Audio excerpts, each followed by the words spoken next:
இப்போ இந்த இயந்திர அறிவியல் உலகம் அழிவை தருகிறது. அதாவது ஆக்சிடெண்ட்டில் 10 லட்சம் பேர் சாகுறாங்க வருஷத்துக்கு, நாய் கடிச்சு 1 லட்சம் பேர் சாகுறாங்க, அப்புறம் நோய்களால் பல கோடி பேர் உலகம் முழுக்க சாகுறாங்க, குற்றங்களால் சாகுறாங்க, போர்களால் சாகுறாங்க.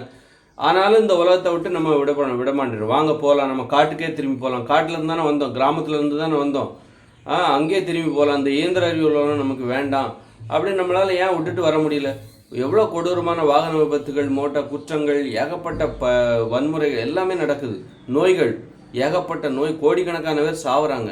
அப்போ அப்படி இருந்து நாம் இந்த உலகத்தை விட மாட்டேன்றோம். இதுதான் நம்ம தலைவிதி அப்படிங்கிற மாதிரி, இதுதான் நமது தலைவிதி, மனிதர்களின் தலைவிதி அப்படின்னு சொல்லி இந்த இயந்திர அறிவியல் உலகில் நாம் வாழ்ந்து கொண்டிருக்கிறோம். ஏன்னா இப்போ சரிப்பா நான் இந்த உலகத்தை விட்டுட்டு நான் வேண்டாம், நம்ம காட்டுக்கே போகலாம், இந்த இயந்திர அறிவியல் உலகமே நமக்கு தேவையில்லை அப்படின்னு சொல்லிட்டு நம்ம காட்டுக்கு போகிறோன்னு வச்சுக்கோங்க. அப்போ நம்ம நிறைய கேள்விகள் வருது. இப்போ குழந்தைகளுக்கு நம்ம போலியோ தடுப்பூசி போடுறோம், நிறைய தடுப்பூசி போடுறாங்க. நிறைய சின்ன குழந்தைகளும் பார்த்திங்கன்னா 2-3 தடுப்பூசி போடுறாங்க. அதில் போலியோ சொட்டு மருந்து கொடுக்குறாங்க. அப்போ நீ காட்டுக்கு போயிட்டேன்னா இந்த உலகம் வேண்டாம், இயந்திர அறிவியல் உலகம் வேண்டாம், நமக்கு இது ஆபத்தையும் அழிவையும் தருகிறது, பாதுகாப்பை தரவில்லை, பணக்காரர்களுக்கு தான் இங்கே பாதுகாப்பு அப்படி நிறைய நீதியும் நியாயமும் சரியாக எல்லாத்துக்கும் கிடைக்கிறது இல்லை, பணக்காரர்களுக்கே சமயத்தில் அந்த நியாயம் கிடைக்கிறது இல்லை, அதிகாரத்தில் யார் இருக்கிறார்களோ அவர்களுக்குத்தான், ஆட்சியாளர்களுக்குத்தான் நியாயம் நேர்மையெல்லாம் கிடைக்குது.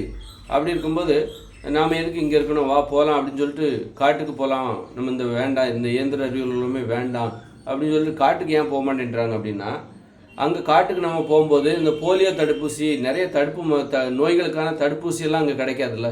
அப்போ ஒரு போலியோ நோயால் பாதிக்கப்பட்டால், குழந்தைகள் பாதிக்கப்பட்டால் என்ன பண்ணுறது அப்படிங்கிற இந்த மாதிரி இது மாதிரியான காரணங்கள். ஒரு நோய் வந்தால், இப்போ காட்டுக்கு போனால் நோய் வராதா, ஒரு சுகர் வராதா, ஆஸ்மா வராதா, அப்போ அதுக்கு நீ என்ன பண்ணுவேன்? அப்போ இந்த இயந்திர அறிவியல் உலகத்துக்கு, இந்த இயந்திர அறிவியல் உலகில் நாம் ஏன் இருக்கிறோம் அப்படின்னா இந்த மாதிரியான காரணங்கள் இருக்குது.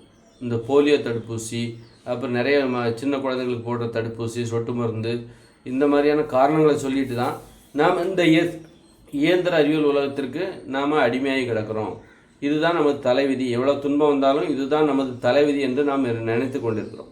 சரி, நம்ம காட்டுக்கு போகலாம் அப்படிங்கும்போது இந்த நோய் முதல்ல நம்ம இங்கே இருந்துக்கிட்டு நோய்களுக்கான காரணம் என்ன எல்லாம் தெரிஞ்சுக்கிட்டு காட்டுக்கு போகிறதுக்கு நம்ம ஆசையாக இருக்கும்.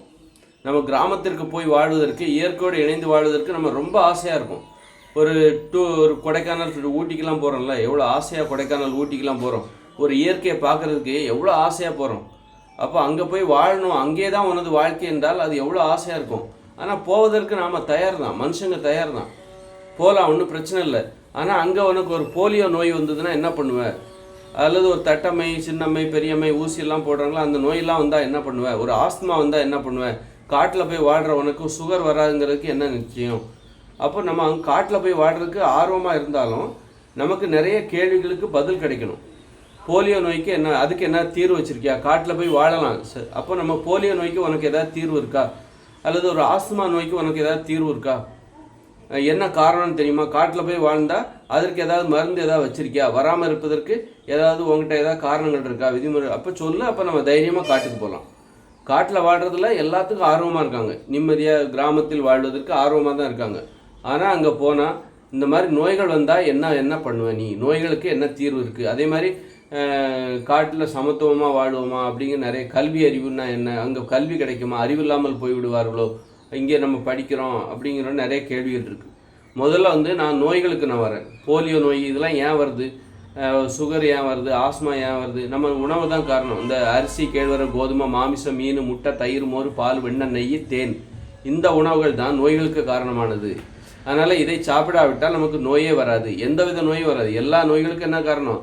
இந்த அரிசி, கேழ்வரகு, கோதுமை, மாமிசம், மீன், முட்டை. அது மட்டும் கிடையாது, நம்ம குழம்புங்கிற பேரில், மசாலாங்கிற பேரில் மருந்துகளை அரைத்து குழம்பாக சமைத்து சாப்பிடுகிறோம்.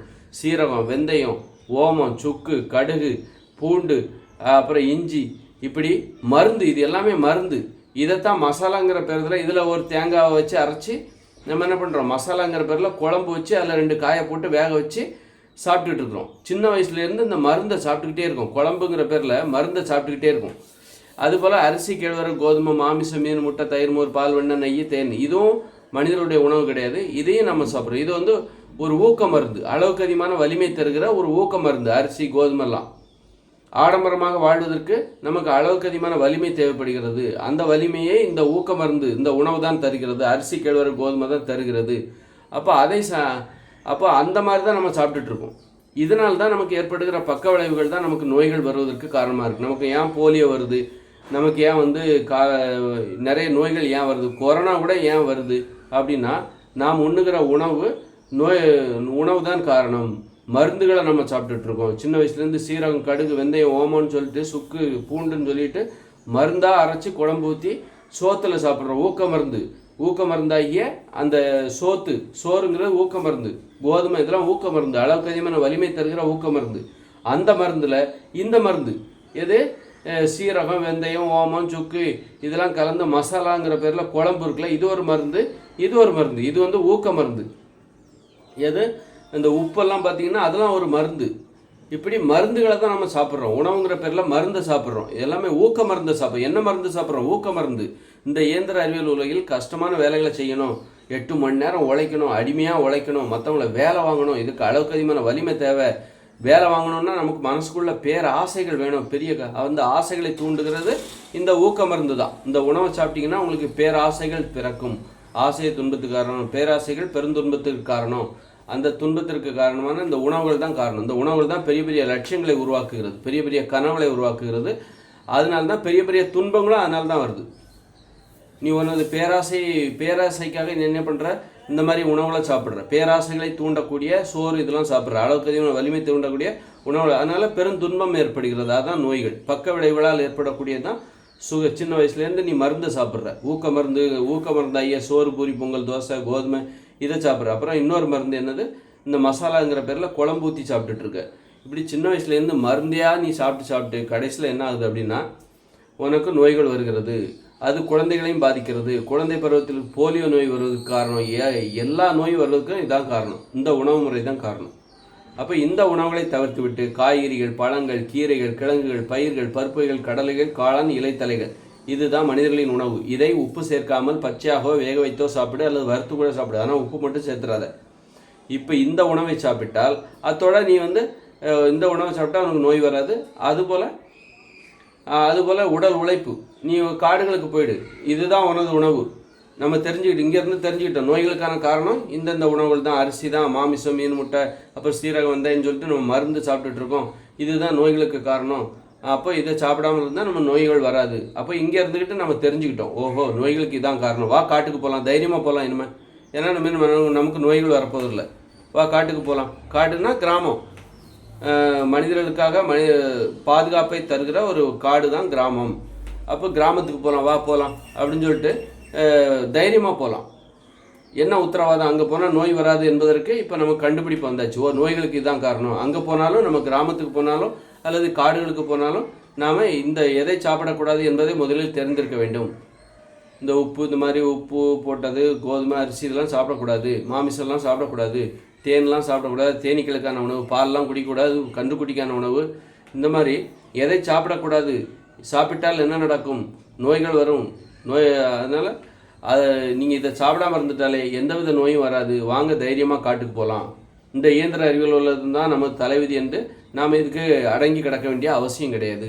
இந்த இயந்திர அறிவியல் உலகம் தான் நமது தலைவிதி என்று நாம் அடங்கி போக வேண்டிய அவசியம் கிடையாது அப்படின்னு சொல்லிட்டு, அப்போ இந்த இயந்திர அறிவியல் உலகம் என்பது ஒரு அடிமைத்தனம். நம்ம தலைவிதின்னு கிடக்கிறோம். எல்லா துன்பத்தையும் சகிச்சுக்கிட்டு என்னப்பா பண்ணுறது, குழந்தைகளுக்கு ஏதாவது நோய் வந்துச்சுன்னா, போலியோ நோய் வந்துச்சுன்னா என்ன பண்ணுறது அப்படிங்கிற மாதிரி. அப்போ நம்ம காட்டுக்கு போகலாம். என்ன தைரியத்தில் இந்த உணவுகளை மட்டுமே சாப்பிட்டால் நமக்கு நோய்கள் வராது, நோய்களுக்கு இதுதான் காரணம் என்பதை தெரிந்து கொண்டு இனிமேல் நம்ம தைரியமாக போகலாம். காட்டுக்கு போயிட்டோன்னு வச்சுக்கோங்க, அங்கே உடல் உழைப்பு தான். அங்கே வாகனங்கள் கிடையாது, பள்ளிக்கூடங்கள் கிடையாது, தொழிற்சாலை கிடையாது, மின்சாரம் கிடையாது. அப்போ நம்ம என்ன பண்ணுவோம், வீடே தங்கமான வீட்டிலே ரொம்ப நேரம் தூங்குறதுக்காக தான் வீட்டுக்கே வருவோம். குடிசையில் தான் வசிக்க போகிறோம். மற்ற நேரம்லாம் என்ன பண்ணுவோம், நீங்கள் மொபைல் ஃபோன், டிவி எதுவுமே கிடையாது. அப்போ அதனால் பொழுத போக்குறதுக்காக ஏதாவது பண்ணுவீங்க, ஆடுவீங்க, பாடுவீங்க, உழைப்பீங்க, அங்கே போவீங்க, இங்கே போவீங்க. அதிலே உங்களுக்கு உடல் உழைப்பு கிடைச்சிருது. அதோட நீங்கள் என்ன பண்ணுவீங்க, உணவு கட்டுப்பாட்டை கடைப்பிடிக்கிறீங்க. எதெல்லாம் சாப்பிடக்கூடாதோ அதை சாப்பிடவே கூடாது. அப்போ எதை சாப்பிட்டால் உங்களுக்கு நோய்களே வராதோ அந்த உணவுகளை மட்டுமே சாப்பிடுங்கள். அப்புறம் உடல் உழைப்பு, எளிமையான உடல் உழைப்பு. முரட்டுத்தனமாக உழைக்கக்கூடாது. என்றைக்குமே முரட்டுத்தனமாக உழைக்கிறதுக்கே காரணம் இந்த அரிசி உணவுகளை சாப்பிடுவது தான். மூட்டை தூக்குறதுக்கு இந்த மாதிரி கஷ்டமான வேலைகளை ஏன் செய்கிறாங்க அப்படின்னா, இந்த கஷ்டமான லாரி ஓட்டுறது, அதை பண்ணுறது, இதை பண்ணுறது, எல்லாம் எதுக்கு காரணம் இந்த சோறு தான். சோறு மட்டும் சாப்பிடாம நீ பழங்கள் காய்கறிகளை சாப்பிட்டா உன் உடம்புல வலிமை குறைவாக தான் இருக்கும், அளவாக தான் இருக்கும். அதை வச்சுக்கிட்டு உன்னால் மூட்டை சுமக்க முடியாது. மூட்டைலாம் உன்னால் தூக்கவே முடியாது. எளிமையான வலிமை இருக்கும்போது அதை வச்சுக்கிட்டு உன்னால் மூட்டை தூக்க முடியாது. இப்போ மாடெல்லாம் பார்த்தீங்கன்னா அதை வச்சு நம்ம வேலை வாங்குகிறோம், ஏர் உழுறோம் அல்லது வண்டி மாட்டை இழுக்கிறோம். காரணம் என்னென்னா அவைகளுக்கும் நம்ம உப்பு கலந்த உணவுகளே கொடுக்குறோம். அவைகளுக்கு நம்ம அரிசி தவிடுலாம் கொடுக்குறோம். தவிடுங்கிறது அரிசி அந்த கழனி தண்ணிங்கிறது இந்த சோத்து தண்ணி தானே, அது சோறு, அதில் உப்பு போட்டிருக்கு, அதெல்லாம் ஊக்க மருந்து. அதனால தான் அந்த மாடை அதை குடிச்சுவிட்டு அது உழுவதற்காக அதை நாம் பயன்படுத்துகிறோம். ஒரு யானை பெரிய பெரிய மரத்தடிகளை தூக்கும், யானைக்கும் சோறு கொடுக்குறாங்க. அது வெறுமனே இலைத்தலைகளை சாப்பிட்ட யானைகளை வச்சு நீங்கள் வேலை வாங்க முடியாது. வெறும் புல்லை மட்டுமே, பச்சை புல்லை மட்டுமே சாப்பிடுகிற ஒரு மாட்டை வச்சுக்கிட்டு நீங்கள் வேலை வாங்க முடியாது. அது வேலை செய்ய அவைகளால் முடியாது. ஒரு குதிரையாக இருக்கா, அதுக்கும் இந்த மாதிரி உப்பு கலந்த உணவுகளெல்லாம் கொடுக்குறாங்க. உப்பு கலந்து சமைக்கப்பட்ட உணவுகளெல்லாம் கொடுத்து அதை அது மேலே ஏறி உட்கார்ந்துக்கிட்டு நீ ரொம்ப தூரம் பயணிப்பதற்கு அதை உங்களை தயார் செய்கிறார்கள். வெறுமனை பச்சை புல்லை மட்டும் திங்கிற எந்த ஒரு உயிரினமும் சரி, இயற்கை உணவுகளை திங்கிற எந்த ஒரு உயிரினமும் இந்த மாதிரி மனிதர்களைப் போல முரட்டுத்தனமான வேலைகளை செய்ய மாட்டாங்க, செய்யக்கூடாது. நாம ஏன் செய்கிறோம்? மூட்டை தூக்குறோம், பெரிய கட்டடங்களை கட்டுறோம், எல்லாத்துக்கும் காரணம் மணல் மூட்டை, எல்லாத்தையும் சுமக்கிறோம். காரணம் கடினமான வேலைகளை செய்கிறது. எல்லாத்துக்கும் காரணம் அளவுக்கு அதிகமான வலிமையை தருகிற உணவுகளை சாப்பிடுகிறோம். ஏன்னா பெரிய வேலைகளை செய்வதற்கு அளவுக்கு அதிகமான வலிமை தேவை. அந்த வலிமையே இந்த சோறு, பூரி, பொங்கல், தோசை, உப்பு கலந்து மசாலாலாம் கலந்து இது ஒரு ஊக்க மருந்து. இதை சாப்பிட்டா தான் இந்த வேலையை செய்ய முடியும். அதே நீ காய்கறிகள் பழங்களை சாப்பிட்டீங்கன்னா உங்களால் இந்த மாதிரி வேலைகள்லாம் செய்ய முடியாது. என்னால் ஒரு குடிசையில் தான்ப்பா வசிக்க முடியும், என்னால் காங்கிரீட் கட்டடம்லாம் கட்ட முடியாது, மூட்டை தூக்க முடியாது, அப்போ பல பேரை வேலை வாங்க முடியாது. என்ன வேலை வாங்குறதே எனக்கே கஷ்டம், இன்னொருத்தரெல்லாம் என்னால் வேலை வாங்க முடியாது. அதுக்கெல்லாம் அளவுக்கு அதிகமான வலிமை தேவை. நான் சாப்பிட்றத காய்கறிகள், பழங்கள், கீரைகள், கிழங்குகளை தான் நான் சாப்பிட்டுட்ருக்கேன். அப்படி மனித வாழ்வில் ஒரு மாற்றம் ஏற்படணும். தைரியமாக நம்ம காட்டுக்கு போகலாம், பயப்படாதீங்க. தைரியமாக நம்ம காடுகளுக்கு செல்லலாம், கிராமங்களுக்கு செல்லலாம். நோய்களுக்கான காரணங்கள் நமக்கு தெரிந்து விட்டது. கிராமங்களுக்கு சென்றால் நல்ல உடல் உழைப்பு அங்கே இருக்குது, நடந்து தான் போக போகிறோம், வாகனங்களே இருக்காது, தொழிற்சாலைகளுக்கு மின்சாரம் இருக்காது. அதனால் உடல் உழைப்பு, நல்ல உடல் உழைப்பு சூப்பராக இருக்கும். தொப்பை கிப்பெல்லாம் குறைஞ்சிரும், தொப்பையே இருக்காது, ஒல்லியாகிடுவாங்க, மூட்டி வலியே வராது. தொப்பை தான் உடல் பருமன் தான் மூட்டி வலிக்கு காரணம். சுகரெல்லாம் சரியாக போயிடும். நடைபயிற்சி பண்ணால் சுகர் குறைஞ்சிருன்றாங்க. அங்கே காடுகளுக்கு நம்ம போயிட்டோன்னு வச்சுக்கோங்க, கிராமத்துக்கு போயிட்டோன்னு வச்சுக்கோங்க, அங்கே ஃபுல்லாக நடக்கிறது, ஓடுறது, குனிகிறது, நிமிகிறது, நாமளே கையால் வேலை செய்யணும். கையில் மம்பட்டி வச்சுக்கணும், வச்சுக்கிட்டு இந்த வயலில் வேலை பார்க்கணும். அதிலே உடம்புல சுகர் எல்லாம் சரியாக போயிடும். அதில் பத்தாக்குறைக்கு உணவில் கட்டுப்பாடு, எதை சாப்பிடக்கூடாது என்பதை தெரிந்து கொண்டு கிராமத்துக்கு நம்ம போகிறோம். வாங்க கிராமத்துக்கு போகலாம், பயப்படாதீங்க. இயந்திர அறிவியல் உலகம் தான் நமது தலைவிதி என்று நினைத்து கொண்டு கண்டதையும் எதுக்கு துன்பங்களை அனுபவித்து கொண்டிருக்கிறீர்கள். கிராமத்துக்கு போயிட்டோன்னா நமக்கு விபத்துகள் ஏற்படாது, மோட்டார் வாகன விபத்துகள் ஏற்படாது கிராம வாழ்க்கையில். அதனால் 10 லட்சம் பேர் சாக மாட்டாங்க, பாதுகாக்கப்படுகிறார்கள். 10 லட்சம் பேரை நம்ம பாதுகாக்கலாம். 10 லட்சம் பேருக்கு உடல் ஊனமடைகிறது, பலத்த படுகாயம் அடைகிறார்கள் மோட்டார் வாகன விபத்துகளால். நோய்களால் பல கோடி பேர் சாகுறாங்க. இந்த ஊக்க மருந்து சாப்பிட்டதுனால பக்க விளைவுகளால் நோய்களால் பல கோடி பேர் சாகுறாங்க. அப்போ அவங்களையெல்லாம் நம்மளை பாதுகாக்கலாம். போர்கள் நடக்குது. இந்த இயந்திர அறிவியல் தொழில்நுட்பம் இன்றைக்கி ஏவுகணை, ராக்கெட் ஏவுகணை, அப்படி குறிப்பார்த்து போடுறது, அயன் டோமு, அப்படி இப்படின்னு டவுமா, அணு உலை, அணுகுண்டுன்னு சொல்லிட்டு இந்த ஆபத்தெல்லாம் நம்ம காடுகளுக்கு போயிட்டோன்னா சுத்தமாக கிடையாது. ஆனால் அதுக்குள்ளே பத்திரமா அணு உலைகளை மூடணும். 2040 இந்த உலகம் செயலிழக்குது. ஏன்னா நமக்கு தெரிஞ்சு போச்சு, நோய் இல்லாமல் வாழ்வதற்கு மருத்துவம் உதவாது, உணவு கட்டுப்பாடு தான் தீர்வு. சும்மா மருந்துகளை அரைச்சி உணவாக சாப்பிட்டதுனால தான், ஊக்க மருந்து அப்புறம் மசாலாங்கிற பேரில் மருந்து அரைச்சி சாப்பிட்டதுனால தான் நம்ம நோய்களே வந்தது. அதனால் நோய்களுக்கான காரணங்கள் தெரிந்து விட்டது. வா தைரியமாக போகலாம். அப்போ காடுகளுக்கு போகும்போது அணு உலைகள் எல்லாம் நமக்கு அங்கே கிடையாது. அணு உலைகளை பத்திரமாக மூட வேண்டும். ஆயிரக்கணக்கான வருடங்களுக்கு அது உயர்ப்போட இயக்கம். அதை செயலிழக்க செய்வதற்கு தொழில்நுட்பத்தை கண்டுபிடிங்கள். இனிமேல் அதை தான் கண்டுபிடிக்க வேண்டும். அணு உலைகளை செயலிழக்க செய்ய வேண்டும். ஏன்னா அதை நீ அப்படியே மூடிட்டு போனால் அது உள்ளுக்குள்ளே அது உயிர்ப்போட ரொம்ப வருஷத்துக்கு இருக்கும் அப்படின்னு சொல்கிறாங்க. அதனால் இப்படி நம்ம செய்ய வேண்டிய கடமைகள் இருக்குது. 2040 நம்ம இந்த இயந்திர அறிவியல் உலகத்தை விட்டு வெளியேறப் போகிறோம். நமது பிரச்சனைகளுக்கான காரணம் என்ன என்று தெரிந்து விட்டது.